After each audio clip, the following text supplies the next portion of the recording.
Ya,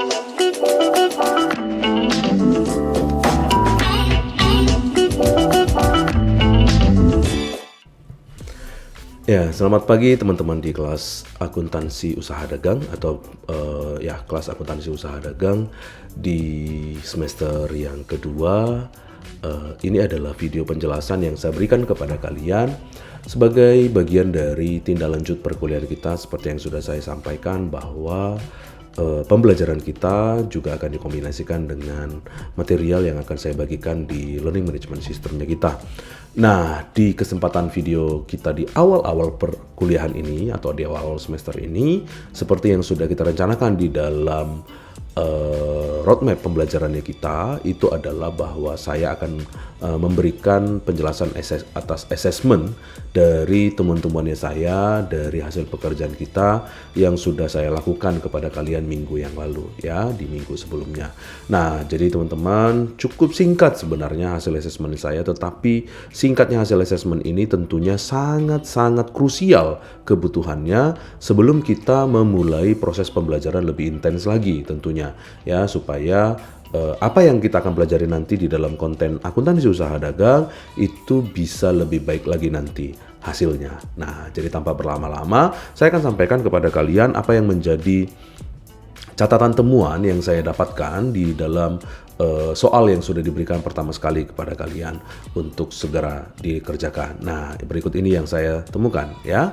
Nah, jadi yang saya dapatkan di dalam temuan itu, yang pertama itu adalah terkait dengan pemahaman dasar tentang persamaan dasar akuntansi ternyata masih cukup banyak yang belum bisa, sehingga harus diperkuat kembali nih pemahaman tentang persamaan dasar akuntansi ini, teman-teman sekalian. Apalagi terutama ini masih jasa loh soalnya, ya, masih di akuntansi usaha jasa. Sebelum kita naik lebih tinggi lagi ke dalam akuntansi usaha dagang, kita harus pastikan lagi bahwa kalian itu bisa menguasai tentang akuntansi usaha jasa ini, ya. Yang kedua, itu adalah terkait kecakapan dalam memahami transaksi, ya, dan kecepatan kalian di dalam memutuskan transaksi tersebut akan dicatat seperti apa. Nah, itu, ya, kecakapan di dalam memahami transaksi dan kecepatan kalian di dalam memutuskan transaksi yang terkait. Nah, saya mensinyalir kemampuan ini tidak dapat berjalan dengan baik itu dikarenakan kalian belum terbiasa dengan berbagai jenis transaksi yang diwajibkan dan diharuskan untuk kalian lakukan, ya, sehingga ini yang nanti perlu kita terus-menerus asah, pertajam lagi di antara kalian, sehingga pemahaman kalian tentang pembentukan suatu pencatatan transaksi dan memastikan transaksi itu seperti apa, itu bisa lebih diperkuat lagi, seperti itu. Kemudian yang ketiga, ini bicara dalam konteks poin 1 dan 2, kalian sangat lambat, tidak dapat mengeksekusi sampai kepada yang ketiga, ya, artinya sangat sedikit yang bisa memulai soal ketiga atau kasus ketiga. Artinya di sini ada kekurang mampuan kalian untuk memanage dan mempercepat kualitas kalian, keuletan kalian di dalam mengerjakan soal-soal dan pekerjaan ini. Maka dari itu saya menyatakan bahwa kemampuan kalian untuk satu siklus penuh tentu juga belum bisa berjalan secara optimal. Nah, inilah yang saya harapkan nanti saya bisa berikan pengayaannya lagi buat kalian di kelas akuntansi usaha dagang ini di awal-awal ini, sehingga kalian bisa lebih cepat lagi untuk memahaminya nanti, seperti itu teman-teman sekalian, ya. Mudah-mudahan bisa dipahami, dan ini berikutnya akan saya jelaskan langsung kepada kalian apa yang bisa kita perkuat dari sisi pemahaman dasar di dalam persamaan dasar akuntansi untuk mendudukkan lagi kemampuan kalian tentang persamaan dasar akuntansi, seperti itu. Oke, ini kita akan bahas yang pertama, ya teman-teman sekalian. Oke, ya, yang pertama itu adalah terkait dengan ini, ya, persamaan dasar akuntansi. Nah, ini, oke. Persamaan dasar akuntansi. Ini adalah pemahaman penting yang sama sekali nggak bisa ditinggalkan, teman-teman sekalian. Ini adalah pemahaman yang harus bisa kalian perkuat di dalam pembelajaran akuntansinya kita. Karena apa? Karena tanpa dasar pemahaman ini, kalian tentu tidak akan bisa lebih kuat lagi memahami apa sebenarnya konteks-konteks yang harus dipelajari di dalam akuntansi ini lebih lanjut lagi.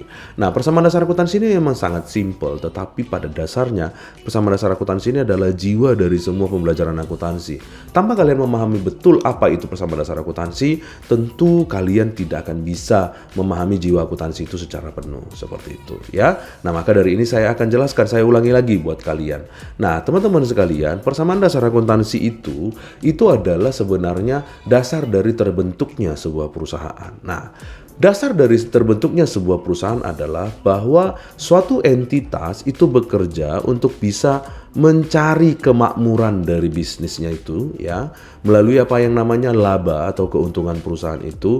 Nah, itu semua adalah tujuan dari perusahaan. Nah, jadi kalau kita kembali kepada apa yang menjadi tujuan dari perusahaan ya, kalau kita kembali kepada tujuan perusahaan, saya perbaiki dulu untuk ini ya, sebentar.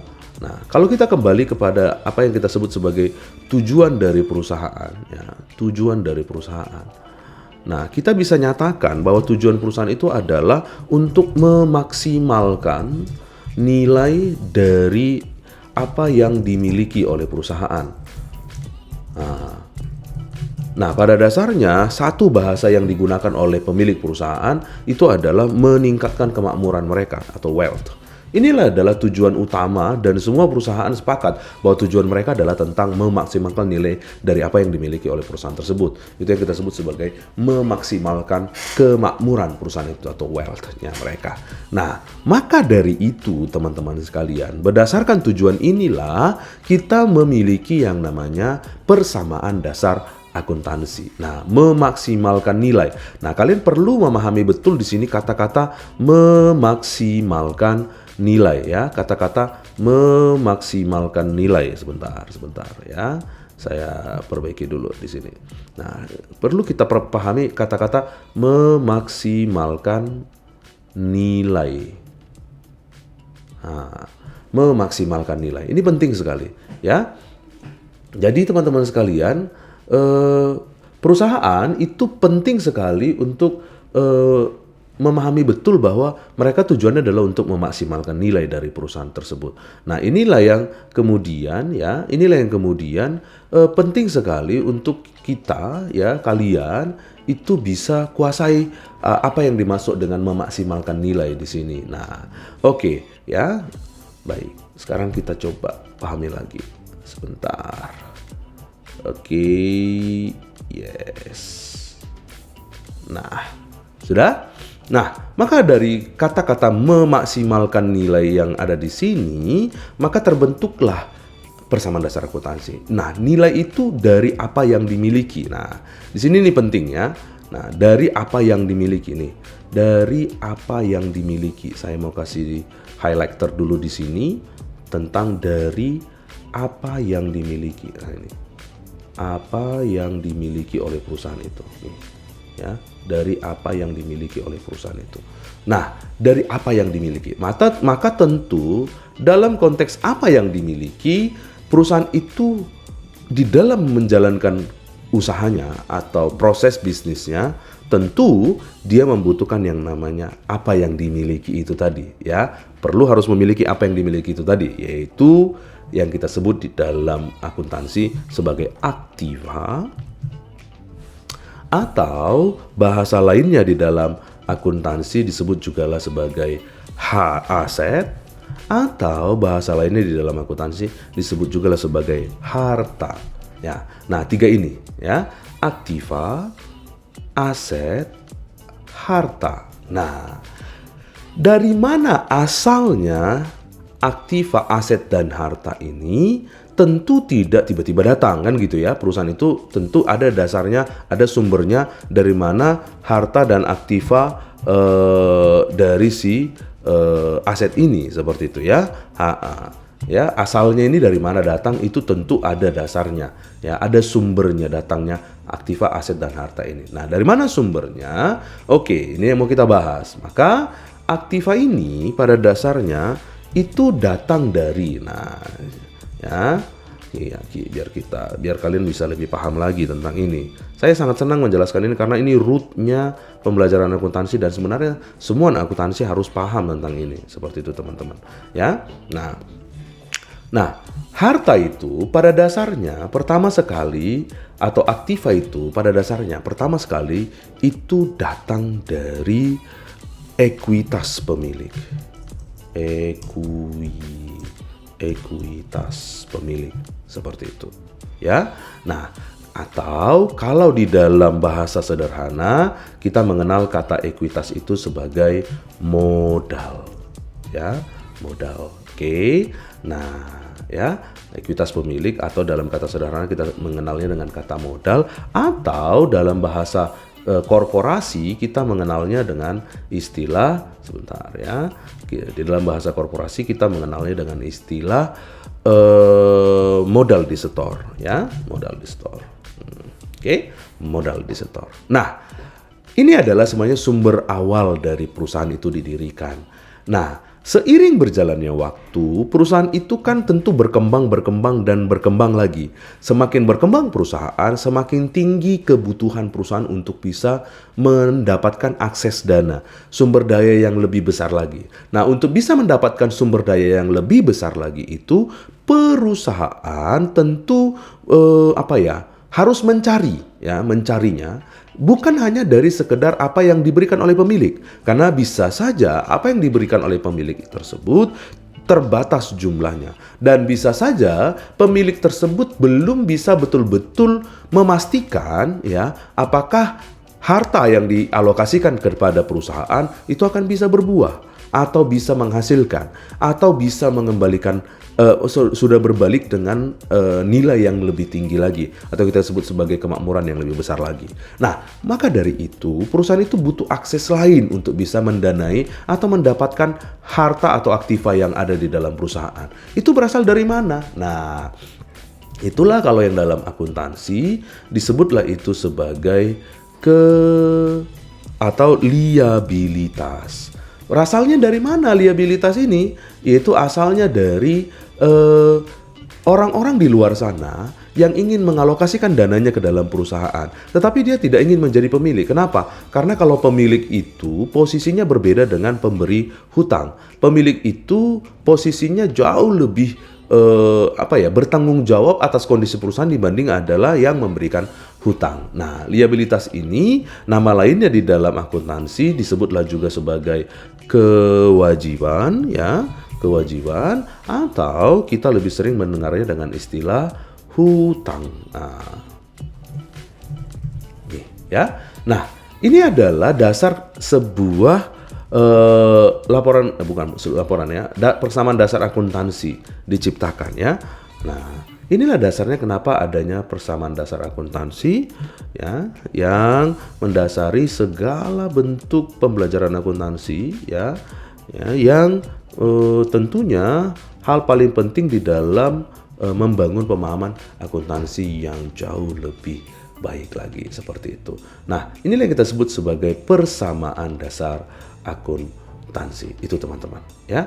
Nah, saya harap kalian paham sekarang tentang apa itu persamaan dasar akuntansi, mengapa persamaan dasar akuntansi itu ada, dan mengapa persamaan dasar akuntansi itu penting untuk dipahami. Nah, inilah kenapa pencatatan di dalam pembelajaran akuntansi disebut sebagai double bookkeeping ya, double entry bookkeeping. Karena apa?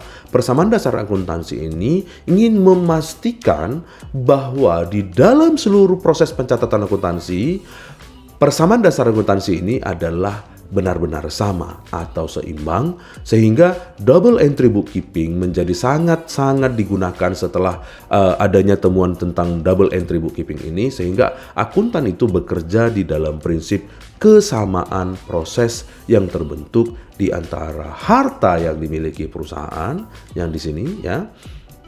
Harta yang dimiliki perusahaan, oke. Ya, sebentar saya buat dulu di sini ya. Harta yang dimiliki oleh perusahaan. Oke. Harta yang dimiliki oleh perusahaan yang di sini, oke. Dan apa yang menjadi dasar harta itu dihasilkan, yaitu yang berasal dari ekuitas pemilik perusahaan, dan juga yang berasal dari kewajiban yang dimiliki oleh perusahaan. Nah, inilah dasarnya ya, oke. Sebuah perusahaan itu bisa berjalan yaitu berdasarkan harta yang dimiliki oleh perusahaan itu. Oke, sebentar ini mencong-mencong.